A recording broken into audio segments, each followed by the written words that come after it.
Hi everyone, my name is Viverlin M. Satinitigan and today we will proceed to the reporting student progress and grades to parents.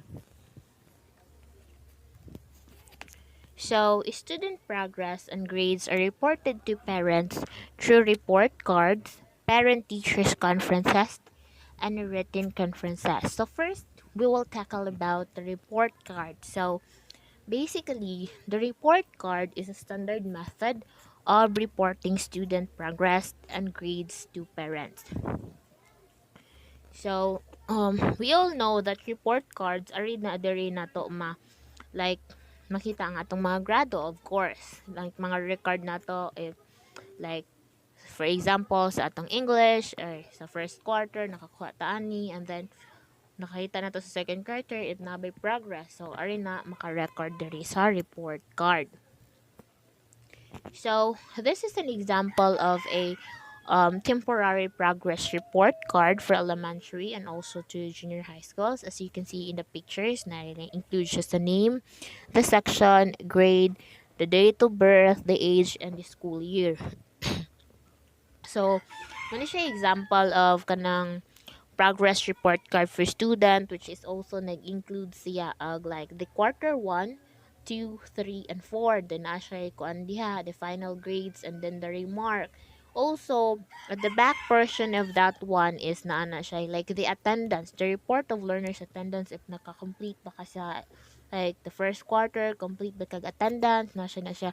So at the back portion of our report card, nasa na siya dito to the parents or the guardian, which is please read carefully of the comments. Like nana siya mga comments dito sa teachers, wherein also the comments of the teachers can help the parents of how to help their student to improve their performance. Like sa first quarter, na-comment dito ang na-comment dito ang teachers. Also, mag-signature ang parents are now in nagpamatuod nga nibasa siya and he or she is willing to help her child or his child to kanang improve sa iyang performance sa school. So mao na siya ang gamit sa report card na diha nakabutang. Also ang report card na siya nakabutang dira nga like diba they kon siya nakabutang the description, the grading skills, and the remarks. So, you say description na siya outstanding grade, which is the 90 to 100. The very satisfactory, which is 85 to 90. Satisfactory, which is 80 to 84. Fairly satisfactory, which is 85 to 79. And then the last one is that did not meet the expectation, which is 75 below, which is hagbong na siya, failed na siya ng part. So, our report cards convey letters grades like A, B, C, D, and F, sometimes with plus or the negative one, which is so a student may get an A positive or the A negative, B positive or the B negative, and etc. So, also the A guys, um, some report cards convey numerical grades such as, like for example, in math you can get 85, in English 91, and then in science you can get 88. So, muna siya example of a numerical grades which is ginagamit na siya during our elementary also in junior high school. So, the DepEd report cards includes the effective characteristics such as makajos, makatao, makabansa, at makakalikasan. But then, still other report cards simply have they kuan lang, duha lang siya, di pass or fail. So, di na mabawaan, no, pila, 98 pa na. Mabawaan na ni mo, nakapasar ba ka or nahagbong ba ka. So, that's it for report cards. So let's proceed to the written progress reports. So written progress reports can be weekly, bi-weekly, or monthly reports of a student's progress and achievement. These written reports may include the student performance and test, quizzes, project, and oral reports. So also, um, They can includes a information about the student's motivation, cooperation and behavior, as well as also like i-appel na sad nila ang suggestion for how parents can help this student improve his or her performance. So here's a written progress report that like ginahimuon sa teachers by weekly baron or monthly. Like apil na dire state nila the comments kanang comments nga need improve sa student. It's like for example, as you can see the pictures like na outstanding, satisfactory, needs practice like sa comment, like magbutang ang teachers ana unsay mga need niya nga kanang i-improve diha sa klase. So, anay butang niya sa comment and then i-give dito sa parents and then the parents will kanang kuan sa iyang signature wherein nagpamatuod nga that comments nga suggestions sa teachers iyan na nabasa for the parents to be able to kanang help the students nga iyang mapa-improve ang performance sa iyang bata dito sa schools. Mao na siya dira sa written progress report. So, mao na sa written progress report nga so the teachers ang teachers na din magbuot ana kung kanusan yung buhaton by weekly ba or monthly. So as an example lang po di ay ani sa comment no. So makita na to siya sa back portion of our report cards like na siya mga comments dito sa like sa teachers or I mean dili sa DepEd man na siya sa nagikan like makatao makabansa makalikasan ningon ana siya. Then naka-indicate dito the SO sometimes observe, then always observe, then RO rarely observe. So this is an example of kanang kaan written progress report.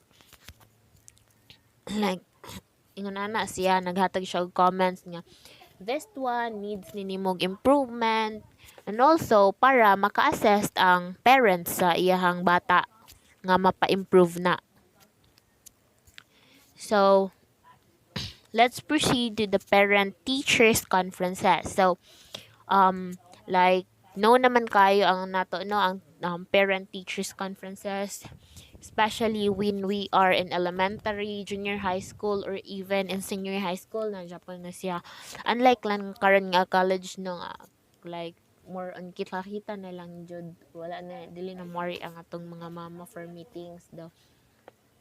So parent teachers conference mo na siya ginatawag og like mga meeting. So Durham in 2006 asserts that parent-teachers conferences are both a responsibility and opportunity. Why man ginatawag siya nga parent-teachers conferences kano are both a responsibility and opportunity. So, ang meeting, it is responsibility for the kanang parents nga moadto sila sa school and also the opportunities of the teachers para ma-inform nila ang mga parents sa mga problema sa ilang anak, kung unsay dapat buhaton para mo improve ang mga performance sa bata like sa mga problema sa school. So here the education of the learner is the primary responsibility of the parents. So anong primary responsibility man the education of the learner sa parents? Like yes, primary responsibility of the parents ang education of the learner. Why man? Primary responsibility nila it's because sila ang like our parents send us to school to learn and then the kanang this school is kanang kuan na lang na siya kanang I mean in educating the children ang school kay nag-assist na lang na siya ana. So the benefit of the children then it is best for teachers and parents to come together to discuss their children progress. So, ang parent-teachers conferences is a perfect avenue for their purpose. Like in ana, like kung may problema sa school, may problema sa bata, need jud og kanang guidance sa parents. So, a parent-teachers conferences mo na siya pinaka the perfect way para matabangan ng isa ka bata. So, it has been a practice of school to set aside a day for report card distribution, which is at the same time the opportunity of the parents and teachers to confer regarding their children performance. So basically, 'di ba, during our kanang elementary, junior high school days, or even in senior high school, kay 'di ba, once mag-call og meeting, anha na pud ang kanang kuan, distribution of card. 'Di ba yung nana? So one way na sad na siya nga, like during the meeting, like makakita ka, like distribution of card na makita ka asa nag-excel dapat imong anak, asa dabita ang cool need ng improvement, wherein maka-ask pud ka sa teachers during the time.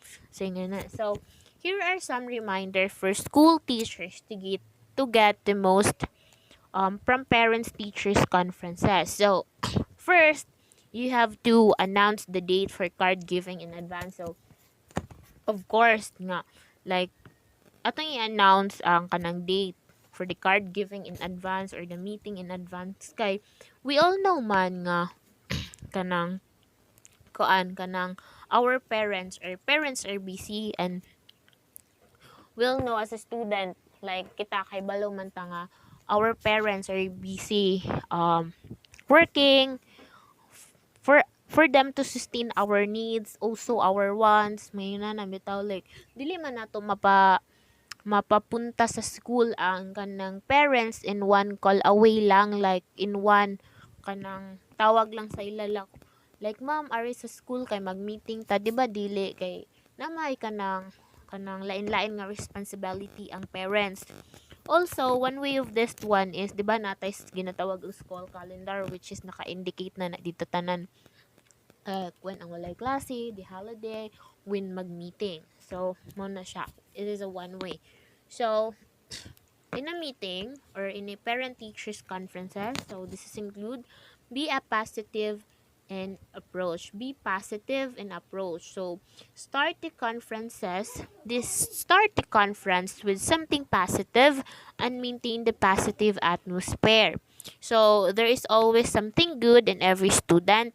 Even if a student has performed poorly, try to find at least some areas in some the student have performed very well. So be positive and approach kay mostly ginaan sa parents school to have a conferences kay the conference kay to like to help the student, to give them the moral support nga, like wag unsay mahitabo nakasuporta ka as a parent. So as a teacher, be positive in approach, like do not focus on the negative, like negative nga nahitabo or the failure of the student nga imong ika ng discuss sa mga parents. But then also lantawa pud ang mga kanang asa dapita nag-excel ang student para ma-motivate ang parents to help also the student and also the student itself, kay na siya. So next we have number 3, be objective. So be objective. So, di ba, number 2, be positive. Also, you have to be truthful and honest. So, and like be an objective, at least give an accurate pictures of student performance in order not to give a false hope of the parents. Like, yes, you can cite an example and kanang hatag nila o kanang tawag ani, they show them a pictures of a student performance para man at least man lang maingon ng parents nga, like walay favoritism nga nahitabo or kanang himo-himo nga storya during that time. So yun na siya kay parents are parents baya. So number 5 we have here, I mean number 4 pa di ay. So have a listening ear. So here you have to, as a teacher, you have to act with empathy, kay as what I have said, parents are parents, dual kanang like they will tend to favor their children jud, like malaban jud na sila sa ilang anak lang sad kayo, diba?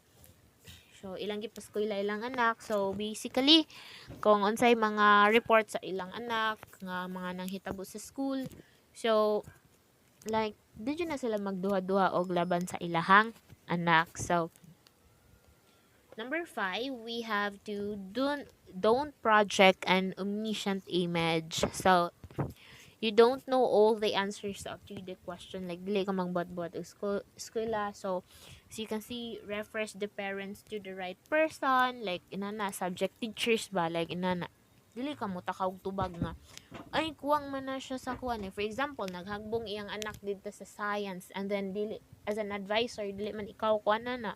So dili ka magpataka og tubagay, we don't know. So i-refer nimo ang imuhang kanang ang parents nga istorya si ma'am kani, like they kanang the subject teachers para pod mastorya sa parents, and then magastorya sila, and then ma-help niya ang iyang student kung asa yung mga lapses during the time why nga nakakuha siya na nga grade na.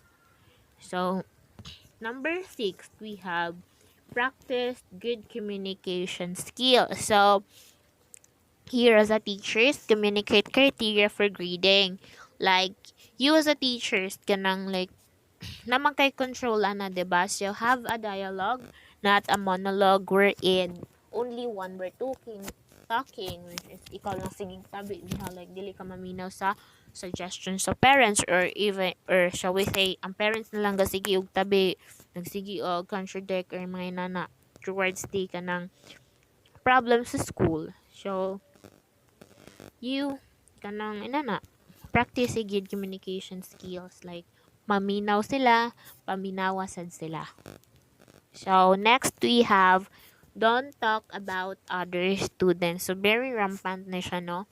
Don't talk about other students. So the focus man good sa parents why na-apel siya og conference is iyang anak. So basically, you should only kanang I mean, never compare a child to other student, kay mas bisan kinsa nga mga parents kung makadungog nga ikumpara ang ilang anak sa lain nga anak, malain jud ka. So example lang ha. So shall we say example nga ako attend ko og meeting, and then during sa akong anak, na siya mga paggulang sa iyang mga performance sa school. So, ako maminaw jud ko sa kanang mga suggestions sa teachers nga para ma-help na ko improve ako ang anak sa iyang performance sa school. But then kung mo beyond na bitaw ang suggestion, like mo mo include na mag-include na og laing student nga may pasikuan ningunan eh. So ako as a parents malain jud ko kay why is it need man i-compare if walay favoritism nga mahitabo, di ba? So inguna na siya, so ikalain, and then likayan lang sad na ang comparing. It's because dili jud siya maayo. So next we have the end with an encouraging note. So since we are opening it with the positive in approach, so end with an encouraging note or give kanang um murag maghatag lang kag a positive note in order for the parents to motivate the children, like mga quote manghatag ka, or even experiences sa life being kanang professional inana successful, experience to become successful, like to motivate childrens lang sad, and also the parents para ma-help nila or ma-assist nila ang ilahang mga anak. So next we have the why report communicate assessment results. So this is the last part. So yes, report card document our assessment processes for accountability. So teaching leads to assessing learning, reporting, and communicating assessment results. So this assessment result should be communicated clearly and accurately to learners as well as parents for improve learning. So in this, sharing assessment result is an opportunity to tell the important and meaningful story. So the rule is to educate stakeholders about context, background, methods, results of assessment, and to involve them in making sense of the result and identifying possible solution or next step. So, mo na siya. So, I think that would be all in my part, and thank you everyone, and I hope you've learned something about my discussion. Thank you.